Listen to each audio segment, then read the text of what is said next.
మన ప్రభు అయిన యేసు క్రీస్తు నామమున ప్రతి ఒక్కరికి నా హృదయపూర్వకమైన శుభాభివందనాలు. ఈరోజు వాక్య ధ్యానాంశం మనకై హెబ్రీయులకు రాసిన పత్రిక 6వ అధ్యాయం మొదటి వచనాన్ని మనం ధ్యానించుకుందాం. అయితే ఈ యొక్క 6వ అధ్యాయంలో మనము రెండు రకాల విశ్వాసాలను మనం చూస్తాం. మొదటిగా కొంతమంది విశ్వాసులు ఎలా ఉన్నారంటే క్రీస్తును గురించిన మూలోపదేశము దగ్గరే ఆగిపోయిన వారిగా ఉన్నారు. ఇంకొంతమంది విశ్వాసులు ఎలా ఉన్నారంటే పరలోక సంబంధమైన ప్రతి వరమును రుచి చూచి తప్పిపోయిన వారిగా ఉన్నారు. అందుకే ఇక్కడ అపోస్తలుడైన పౌలు వారిని గురించి ఈ యొక్క 6వ అధ్యాయంలో పొందుపరిచాడు. అయితే మొదటి వచనాన్ని మనము ధ్యానించుకుందాం ప్రియులారా. కాబట్టి నిర్జీవ క్రియలను విడిచి మారు మనసు పొందుటయు దేవుని యందలి విశ్వాసమును బాప్తిసమును గుర్చిన బోధయు హస్త నిక్షేపణమును మృతుల పునరుద్ధానమును నిత్యమైన తీర్పును అను పునాది మరలా వేయక క్రీస్తును గుర్చిన మూలోపదేశము మాని సంపూర్ణుల మగుట వరకు సాగిపోదము అని ఇక్కడ మాట్లాడుతున్నాడు ప్రియులారా. ఈ యొక్క మొదటి 2 వచనాల్లో మనం ఇక్కడ చూసినట్లయితే అపోస్తలుడైన పౌలు కొంతమంది విశ్వాసులను బట్టి బాధపడుతున్నాడు. ఈ మొదటి రకమైన విశ్వాసులు ఎలా ఉన్నారని ఇక్కడ మనం చూసినట్లయితే, ఇదిగో ఒకసారి రక్షింపబడిన తర్వాత, క్రీస్తు రక్తంలో కడగబడిన తర్వాత, వారికి మారు మనసు అనే విషయం పైన ఒక అవగాహన ఉన్న తర్వాత, నిర్జీవ క్రియలు విడిచిపెట్టాలి, మనము చక్కగా బ్రతకాలి అనే దానిపైన ఒక అవగాహన ఉన్న తర్వాత, ఇదిగో బాప్తిసం గురించి, విశ్వాసం గురించి ఒక అవగాహన ఉన్న తర్వాత, దీని గురించి అన్ని తెలిసిన తర్వాత కూడా వేసిన పునాదే ఏం చేస్తున్నారు? వీరు మరలా తెస్తున్నారు. వేసిన పునాదే మరలా వేయడం, వేసిన పునాదే మరలా వేయడం. నువ్వు ఎప్పుడు సంపూర్ణమయ్యేది? ఇంకా పునాది దగ్గర నువ్వు ఆగిపోతే. అందుకే ఇక్కడ అపోస్తలుడైన పౌలు బాధపడుతున్నాడు అటువంటి విశ్వాసుల గురించి. దేవుడు కూడా బాధపడుతున్నాడు ప్రియులారా ఇలాంటి విశ్వాసులను చూసి. ఇంకా ఇంతవరకు వీడు వేసిన పునాది తిరిగి మరలా వేస్తాడు, వేసిన పునాదే మరలా తిరిగి వేస్తాడనేసి దేవుడు కూడా బాధపడుతున్నాడు. అయితే ఇక్కడ ఉన్న విశ్వాసులు ఏం చేస్తున్నాడు? ఇదిగో నిర్జీవ క్రియలు విడిచిపెట్టడం గురించి గాని, మారు మనసు గురించి గాని, ఇదిగో బాప్తిసము గురించి గాని, విశ్వాసము గురించి గాని, దేవుని యొక్క పునరుద్ధానం గురించి గాని అవగాహన ఉన్న తర్వాత కూడా నువ్వు వేసిన పునాది మరలా తిరిగి వేస్తే ఇంకా ఏం లాభం? నువ్వు ఆ పునాది పైన నువ్వు ఇండ్లు కట్టుకోవా? నీ యొక్క విశ్వాసాన్ని ఇంకా నువ్వు బలపరుచుకోవా? నువ్వు ఇంకా విశ్వాసములో లోతులోకి నువ్వు వెళ్ళవా? నీవు సంపూర్ణుడు కావా? ఇంకా పునాది దగ్గర నువ్వు ఆగిపోతావా? దేవుడు నిన్ను నన్ను కూడా ప్రశ్నిస్తున్నాడు ప్రియులారా ఈ యొక్క వాక్యం ద్వారా. మనం కూడా దేవుణ్ణి నమ్ముకున్నాము, బాప్తిసం తీసుకున్నాము, నిర్జీవ క్రియలు విడిచిపెట్టాలని తెలుసు, లోకాన్ని విడిచిపెట్టాలని మనకు తెలుసు, బాప్తిసం గురించి తెలుసు, ఇదిగో మృతుల పునరుద్ధానం గురించి మనకు తెలుసు.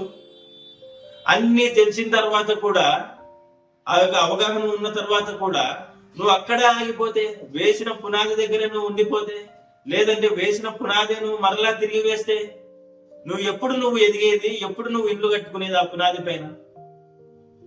అందుకే దేవుడు అడుగుతున్నాడు నిన్ను నన్ను, ఒకసారి నువ్వు పునాది వేయబడిన తర్వాత నీకు ఇదిగో మారు మనసు నుండి విశ్వాసం గురించి అన్ని దానిల గురించి అవగాహన ఉన్న తర్వాత నువ్వు దానిపైన ఇల్లు కట్టు. నీ ఒక విశ్వాసాన్ని నువ్వు కట్టుకో. అంతేగాని ఇంకా నువ్వు వేసిన పునాది మరలా వేస్తే ఏమి లాభం ప్రియులారా?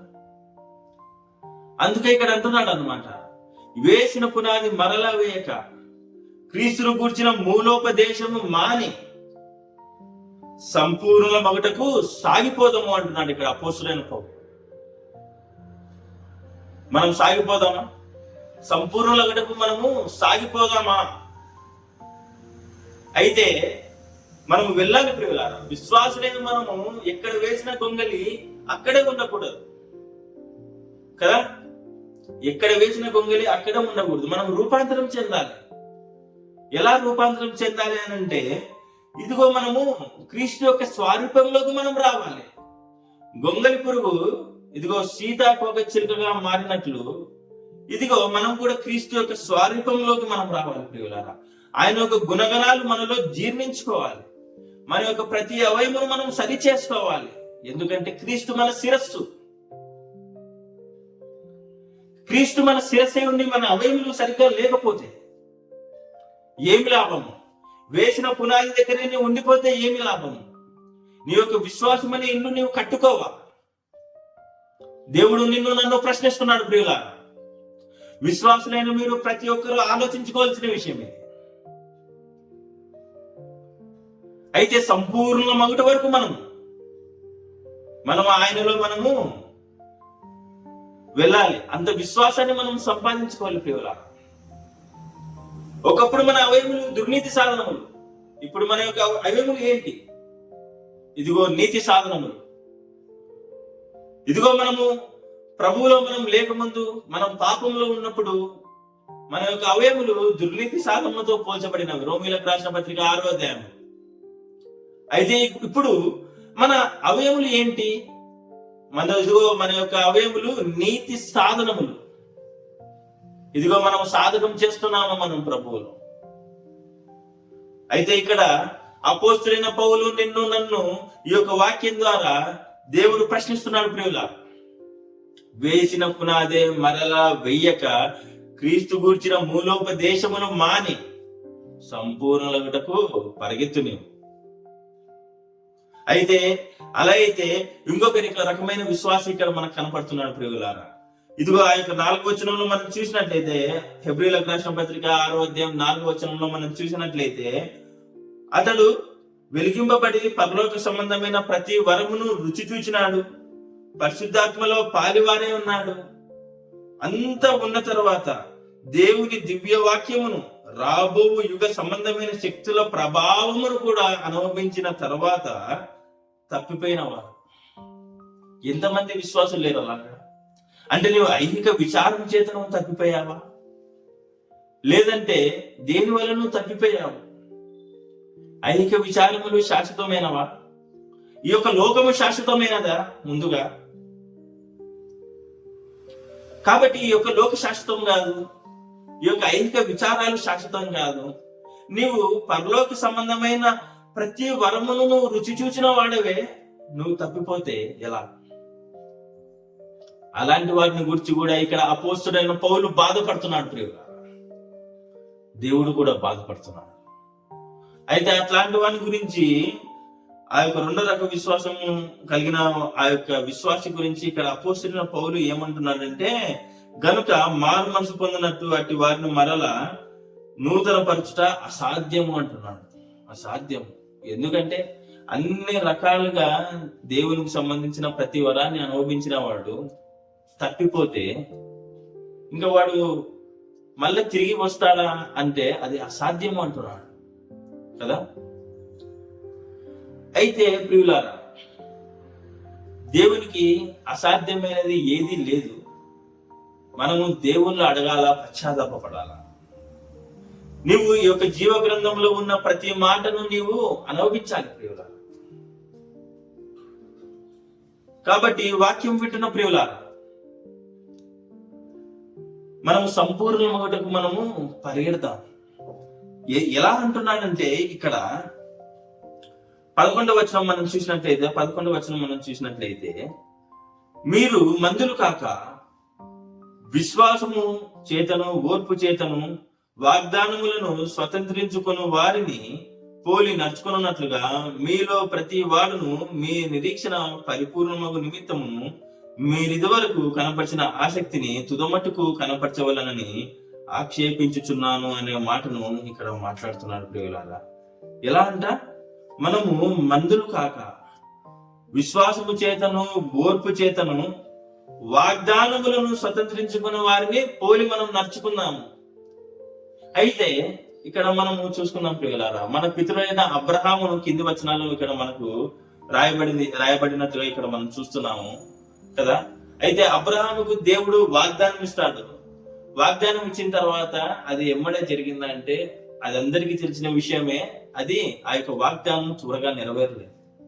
ఇదిగో అబ్రహాముకు ముసలివాడైన తర్వాత ఇదిగో ఆ యొక్క షార ముస్లిం అయిన తర్వాత ఇదిగో వారికి పిల్లలు పుట్టిన విధానాన్ని మనం చూస్తున్నాము. అయితే వారు ఎలా ఉన్నారు, ఆ యొక్క వాగ్దానాన్ని వాళ్ళు ఎలా నెరవేర్చుకున్నారని ఇక్కడ మనం చూసినట్లయితే ఇదిగో వారు విశ్వాసము చేత, ఓర్పు చేత ఆ యొక్క వాగ్దానములను స్వతంత్రించుకున్నారు.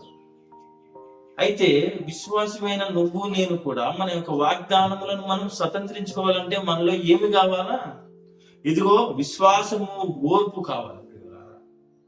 అయితే మీలో ప్రతి వాడును మీ నిరీక్షణ పరిపూర్ణమగు నిమిత్తము మీరు ఇదివరకు కనపరిచిన ఆసక్తిని తుదమటి వరకు కనపరచవాలనని ఆపేక్షించుచున్నాను అంటున్నాడు. మనం దేవుని నమ్ముకున్న తర్వాత మనలో ఏ ఒక విశ్వాసము, ఏ ఒక నిరీక్షణ, ఏ ఒక ప్రేమ, ఏ ఓర్పు అయితే ఉంటుందో ఆ యొక్క విశ్వాసాన్ని, ఆ యొక్క నిరీక్షణను మనము పరిపూర్ణమగు నిమిత్తం, దేని నిమిత్తం అంట? పరిపూర్ణమగు నిమిత్తము తుద వరకు మనము కనపరచాలి దేవుని ఎదుట. మనం కనపరుస్తామా? కనపరచడం లేదా? మనం ఎలా ఉన్నాము?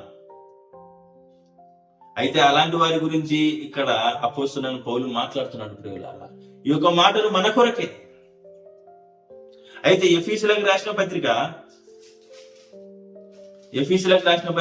4వ అధ్యాయంలో ఇక్కడ దేవుడు అంటున్నాడు, దేవుడు ఈ యొక్క అపోస్తలుడైన పౌలుతో రాయించిన మాటలు మనం ఒకసారి చదువుకుందాము.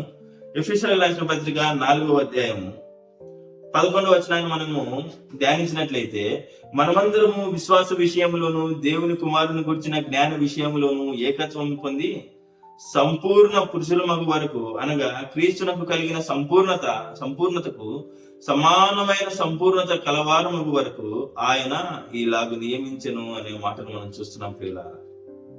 ఏమనంటే ఇక్కడ విశ్వాస విషయంలోను దేవుని కుమారుని గురించిన జ్ఞాన విషయంలోను ఏకత్వము పొంది, విశ్వాస విషయంలో దేవుని గురించిన జ్ఞాన విషయంలో మనము ఏకత్వము పొంది సంపూర్ణ పురుషుల మగు వరకు, అనగా అంటున్నాడు మళ్ళా, అనగా క్రీస్తునకు కలిగిన సంపూర్ణతకు సమానమైన సంపూర్ణత కలుగువారు మగు వరకు మనము అంత సంపూర్ణతకు వెళ్ళాలా. ఎంతవరకు సంపూర్ణతలోకి వెళ్ళాలా అంటే అనగా అని చెప్తున్నాడు అనమాట.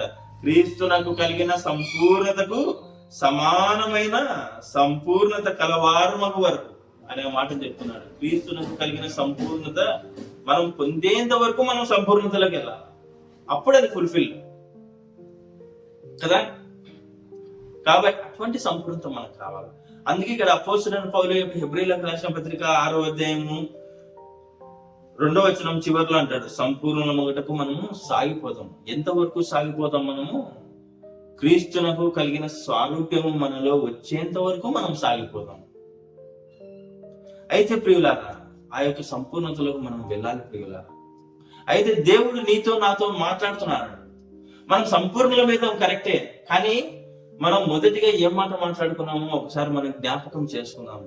ఈ యొక్క మొదటి వచనంలో వారు ఎలా ఉన్నారంట, ఇదిగో వేసిన పునాదే మరలా వేస్తున్నారు, వేసిన పునాదే మరలా వేస్తున్నారు. అయితే నువ్వు నేను కూడా వేసిన పునాదే మనం మరలా తిరిగేస్తున్నామా? ఇంకా క్రీస్తుని గురించిన మూలోపదేశం దగ్గరే మనం ఉన్నామా? నువ్వు ఎప్పుడు ఇల్లు కడతావు? నువ్వు ఎప్పుడు ఆ యొక్క విశ్వాసం అనే ఇల్లు నువ్వు సంపూర్ణంగా కట్టుకుంటావు? ఇదిగో గోడలు కట్టాలా, స్లాబ్ వేయాలా, పరిపూర్ణంగా నువ్వు కట్టబడాలి. ఇంకా నువ్వు పునాది దగ్గర ఆగిపోతే ఎలా? అయితే అలాంటి విశ్వాసులకు దేవుడు నీతో నాతో మాట్లాడుతున్నాడు ప్రియులారా. ఇదిగో క్రీస్తుని గురించిన ఆ యొక్క పునాది మరలా తిరిగి వేయక నీవు కట్టబడు. అలానే ఆ యొక్క మూలోపదేశం మాని నువ్వేం చేస్తావు అంటే సంపూర్ణ వరకు నీవు క్రీస్తులోనికి రా. ఎంతవరకు సంపూర్ణత అని ఇక్కడ మనం చూసినట్లయితే, ఇదిగో క్రీస్తునకు కలిగిన సంపూర్ణతో సమానముగా నువ్వు రావాలి. అది మన యొక్క గమ్యము. కాబట్టి ప్రియుల, ఈ యొక్క వాక్యం చేత మనం హెచ్చరించబడిన వారు. ఇదిగో ఆ యొక్క పునాది చేత, బలమైన పునాది చేత మనము కట్టబడి పాలు తాగే స్వభావం నుంచి మనము మంచి బలమైన ఆహారం తినే స్టేజ్కి మనం రావాలి. కాబట్టి ఈ యొక్క వాక్యం చేత ఇదిగో వెలిగింపబడి మనము ఆ యొక్క సంపూర్ణతలోకి మనం వెళ్దాం. దేవుడికి ఇచ్చిన వాక్యాన్ని దీవించిన గాక. అందరికీ వందనాలు.